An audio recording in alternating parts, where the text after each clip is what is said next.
Alphabet Man, tearing down the strongholds, exposing the darkness, wrecking the enemy's plans. Endurance till the end. It's time for the Alphabet Man Live. Good morning, good morning, good morning. As you see, I am still on the road. And I don't care. And I'll be on the road 365 days a year if I got to. Especially after what I just experienced this weekend. Because if I can go back for some more of that, I'm ready. I ain't moving there, Denny, so don't get all excited. But I sure will come back. So last night, well, I had to say that after my show yesterday, I went and spent some time with some folks, and it was such a blessing. The Holy Spirit showed up. He spoke. He spoke into people. He spoke life. And it was so encouraging. It was so edifying. It was so strengthening and uplifting that I left that house I was singing praises and screaming and hollering and talking to God, and I know people were driving by me looking like, okay, what's he on? The Holy Spirit of the one true living God. In case you didn't know. So last night I stopped to get something to eat. And after I got done eating, I came out. And mind you, the temperatures, just the last time I checked, since the sun has been up, it was minus 17 with a wind chill of minus 30. So last night at dark in, I think, Illinois, it was so cold that I had the heat on 92, that's as high as it goes, the fan on complete high, and it was just barely comfortable in the vehicle. That's how cold it was. So I stopped to get something to eat, and I go in, I sit down, I eat, and I come out, and I get in the car, and I start it, and I drive off, and I kind of glide out of their parking lot and right into the intersection where the light is. It's a four-way highway. Well, it's one road that crosses a four-lane highway, and I go to stop at the red light, and I put my foot on the brake, and I can't push the pedal down, so I have no brakes. So I drive kind of off into this little mound of snow. It's like it goes down. It's like kind of like in the medium. It goes down, but there's like the snow from the plows. So I kind of drove into that because I didn't want to drive into the 4 lanes of traffic that were whizzing by ahead of me. So I got stuck in that and had to sit around and walk over to the back to the restaurant and sit there and wait for the tow truck. And the tow truck came and he charged me. He couldn't do it for free, I guess. So, but he got me out. I got back on the road, and I've stopped a few times to take a little nap here and there, and as I did so, the car would freeze up on the outside.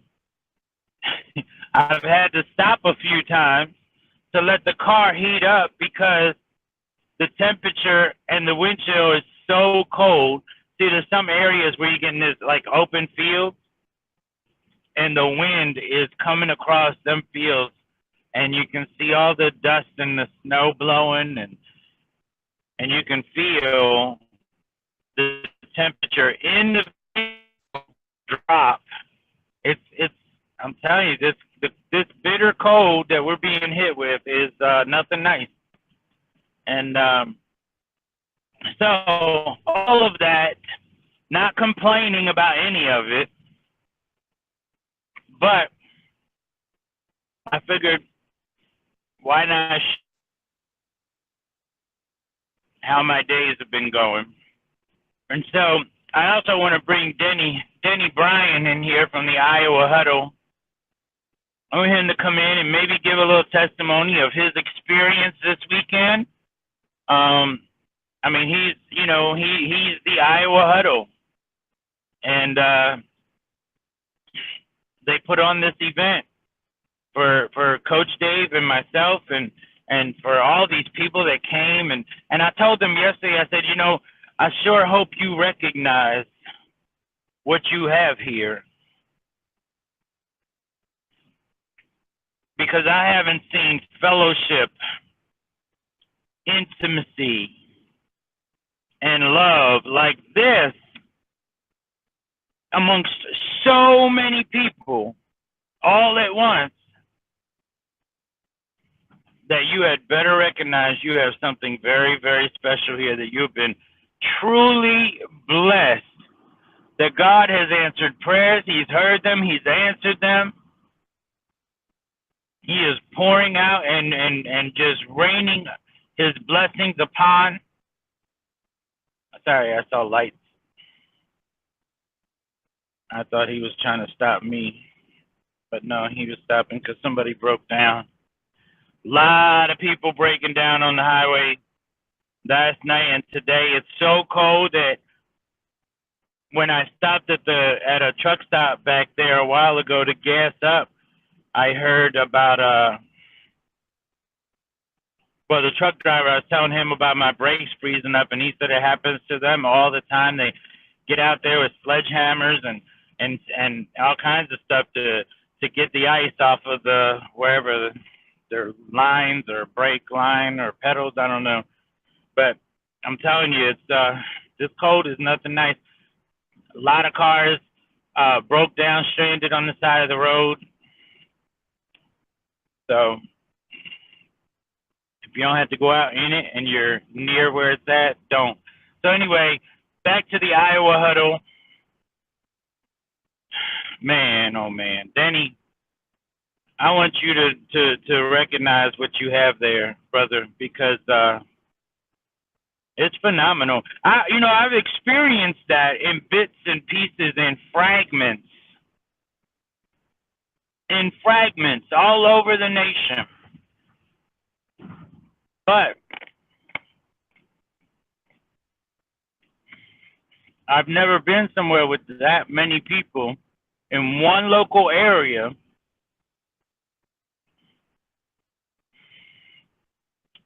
Where they don't have to fly in and be bussed in and drive in and all that kind of stuff. They're just there. And you definitely got something going on there, Danny. And so why don't you come on in here and tell, what about, talk about your experience this weekend and just, a little testimony here. Well, I don't even know where to start on it. If number one is Iowa Huddle was all 25 people that had a lot of part to do with it, we believe in our huddle, the foundation is prayer. A lot of prayer. When we get together every other week, we like to spend a half hour to an hour in just prayer. I know people that before this that fasted for 3 days and all this stuff, we recognize and we're recognizing the amazing thing with our Iowa Huddle, when we get together, there is probably 6, 7, 8 different denominations there. And we never discuss about theology, and I don't allow it. It's about salvation in Jesus Christ. And we're being united. And, we got Reformed and Methodist, and I can't even tell them all, Presbyterian and Pentecostals, and you name it. And it doesn't matter. We're falling in love with each other, but through Jesus Christ. And everybody's getting hungry and hungrier. So then this comes this weekend, and Satan did his attack at first, of course, and tried many times to try to discourage things, and everybody was calling. And we're having to pray it out, pray it out, pray it out. And then people started coming. And you know what? Monday was the hardest for me. I mean, I loved it all, but Monday, when people, I knew it was about done. And I still all day yesterday, just, you know, when I think about it, I'll probably become, do it again talking now. I met so many people that I loved, and I told Laurel on the other show, I didn't get to see him very much. And I met Penny and all these people I met, and I just, you know, you instantly, you love them because you know you're a brother or a sister in Jesus Christ. I've known that you guys all of my life. And there was no, I'm timid or that, you know, everybody was just free. I don't know how else to explain it. It was just purely the Holy Spirit. And that's the book of Acts, as far as I'm concerned, is we are brothers and sisters of Christ. And we're not denominations. We are brothers and sisters in the body of Christ. And I don't know. I will, it changed me. I don't know what else to say. It changed me. And even got to really like you, David. I love you, brother. You have no idea. Well, that takes a lot right there. But, you know, I think it's a blessing. And I'm just blessed that you all recognize it, you know. Like, I mean, if I have to say, I can't pick anybody that was, you know, I was most blessed by. I couldn't do that because I was blessed by everybody. But I tell you what, Myron has a special place in my heart. And I'm glad I got a chance to get to know him and to bond him, and with all of you. But yeah, just really, Myron and I really clicked, and it was a blessing to see him sitting there singing with me Sunday night or Monday night, singing all night, you know, because otherwise it was just going to be me sitting there singing all night by myself. So I was blessed by the entire event, and I just want to thank you guys again for all that you did, and all that you do, and all that you're doing, and all that you shall do. You know, Jeff Nell, he was on point. He was, when we went to the State House, I'll tell you what, and I wish I would have edited that video so that I could show one little part, but I have to say that when these deputies came out of the courthouse to tell us, I mean, we went to the courthouse, went to the State House, the county courthouse, to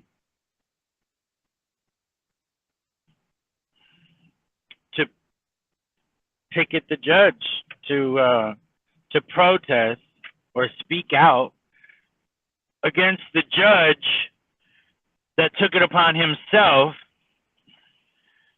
to do away with the heartbeat bill that the governor of Iowa signed in.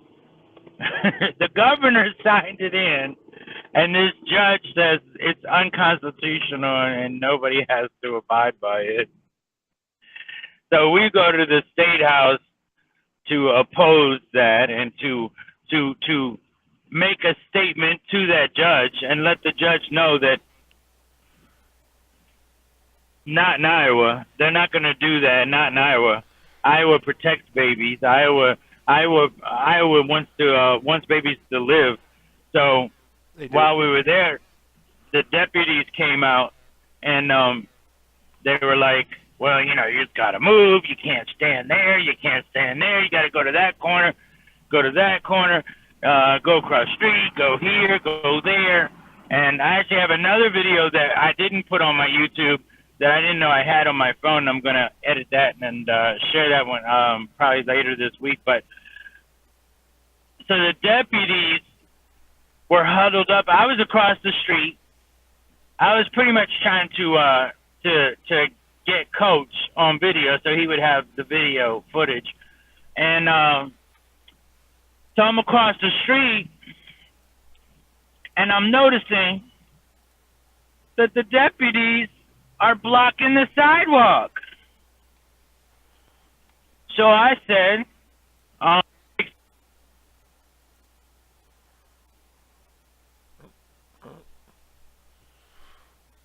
Looks like we lost him.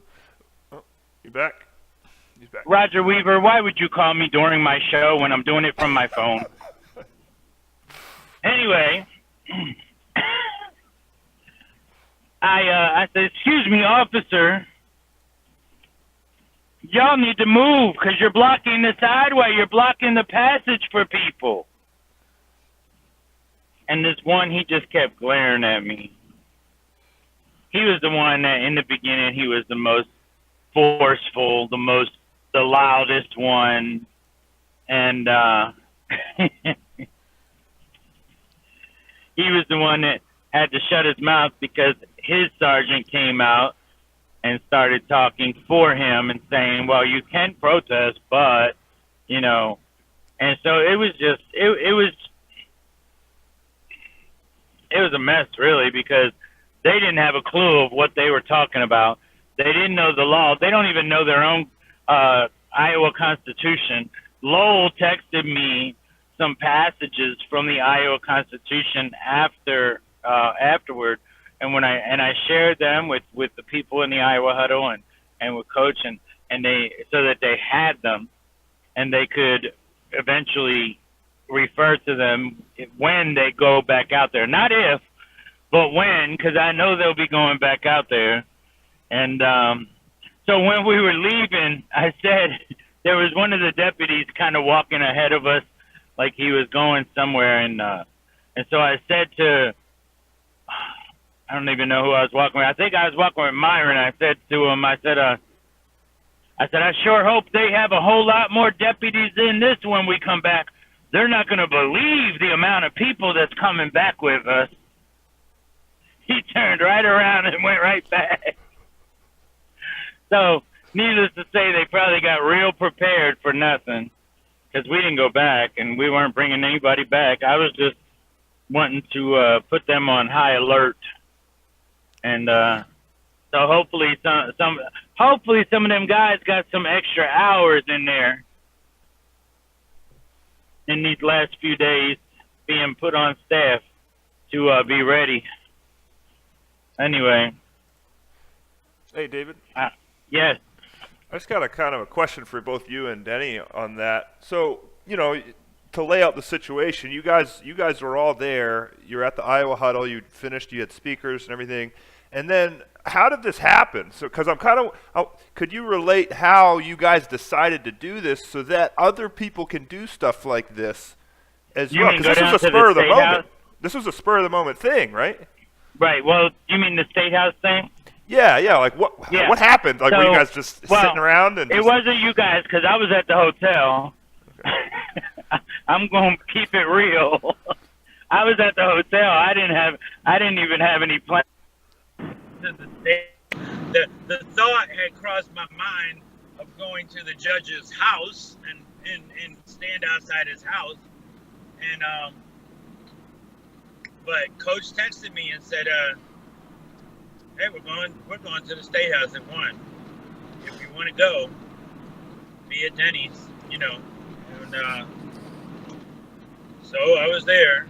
And Ray LeBlanc and Penny and Lisa Pugh, Rob Pugh's wife, Lisa Pugh, was there and went out there and was out there with us and holding the sign, and Randy and Kay. And so anyway, so Denny can probably answer your question better because he was at his house when they were all talking about it and made the decision to go. So come on in here, Denny Bryan.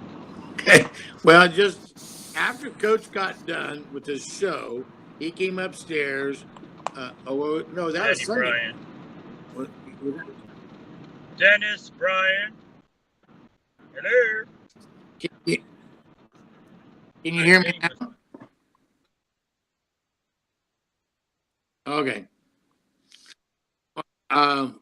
See, we went up there Monday, so it would have been Monday morning. Coach came up. He says, "We've got to go to the courthouse." And Myron, Davis talking about, Myron kept saying, "We need to go to go to Des Moines. We need to go to Des Dennis, Moines." did you come in? Can everybody hear me? I'm here. Okay. So anyway, we was doing that, and Coach said we need to get a hold of. No, actually, let me back that up. It was Sunday mornings where it started, and Coach get up, and we're here visiting in my living room at 8:00. He says, "We've got to get a hold of legislators. We've got to go to Des Moines. We got to do something." Coach says, and of course, everybody gets stirred up. I said, "Well," I said, "I know Danny Carroll, a guy that used to be in charge of family research or whatever in Iowa." I said, "I got his cell phone number. He lives, but I haven't talked to him in years. I'll see if it works." So I call him at 8:00, and he answers. He says, "Yeah." He says, "I'm really a lobbyist now for him." He says, "I don't have anything to do it." He says, "You need to talk to your state representative, your senator." I said, "Well, who's that?" And he told me that. I said, "Oh, I know him." I said, "Do you have his number?" He said, "Yeah, I'll text it to you." So I called the state senator and talked to him. And then and I said, "Well, we got something going on. At the event Sunday night." And I said, "Would you be willing to come and speak?" He said, "Sure." So he ended up coming to the event to speak for 10 minutes about the law and all of this stuff. Well, then that kept stirring up Myron and everybody. And they said, "We've got to go to Des Moines. We're going to do it tomorrow." And then it just happened. Coach went there. Coach had to go talk to high school kids for 2 hours. And he says, "Pick me up in Pella." And the 15 of them headed to Des Moines and got her done. It just took place, and it went. And everybody came back freezing and flying high. They just loved it. It was wonderful. So, are you there, David, or nope? What happened afterwards? So you guys went there, you came back, and then everybody came back. Yes. What did you guys? I don't know. What was it like afterwards? So Well, I didn't actually get to go because I can't walk outside and do all that. So, but Myron and all those guys, everybody just sat and talked about it, and we fed them. They hadn't had lunch and they was starving. It was like 3:00, and so the other women, we had soup and stuff for them. So, and everybody was just flying high. I don't know how to describe it, but they were excited. Well, Jeffrey was there, and everybody was pumped, and everybody's just talking about it, and just and the response for it, and like Kay, who is Randy's wife, never done anything like before. Neither one of the guys that went from Iowa Huddle, Craig Fawcett went, and Myron Norman, and neither one of them had ever done anything like that before. Well, it's totally inspired them. They said, "We can do this," and that's why it just bumped up a lot of people to another level that I could see. You know what I mean? Hey, Yeah. Oh, sorry, Roger. You Go ahead, Roger.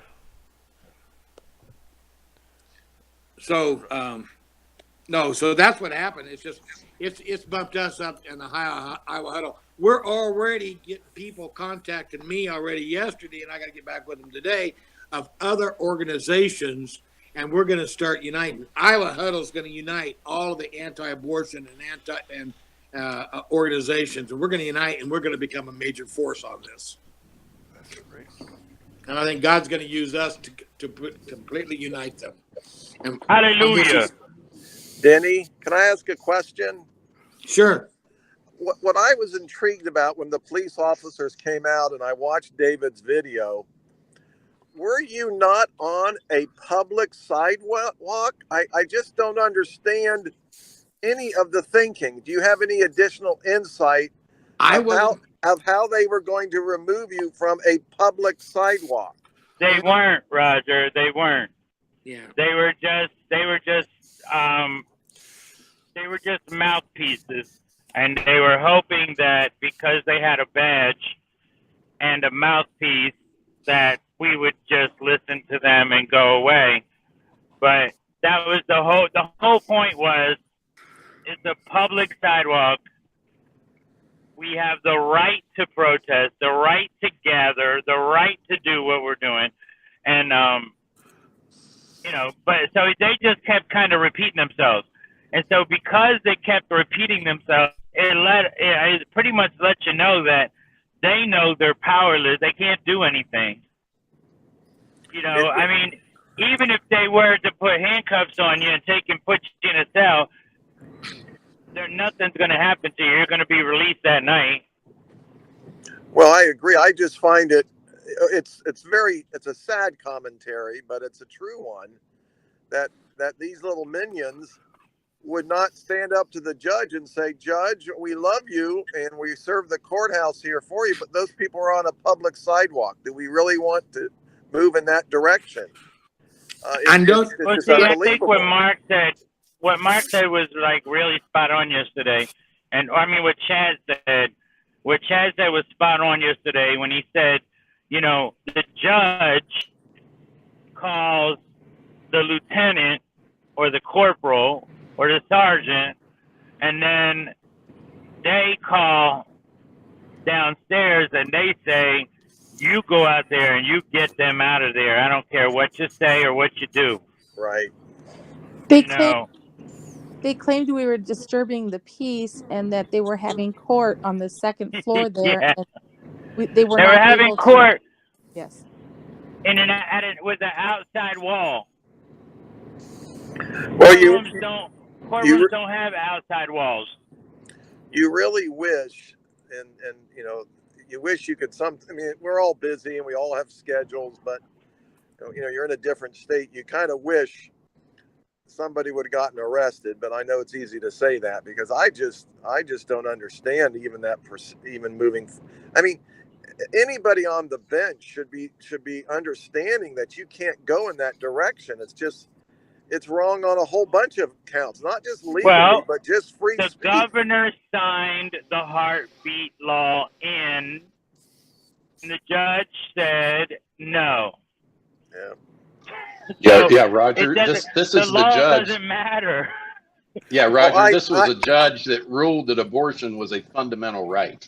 Yeah, I'm aware of that. It's just unbelievable the direction that we're going. We don't arrest the Hillary Clintons, but we go after Roger Stone.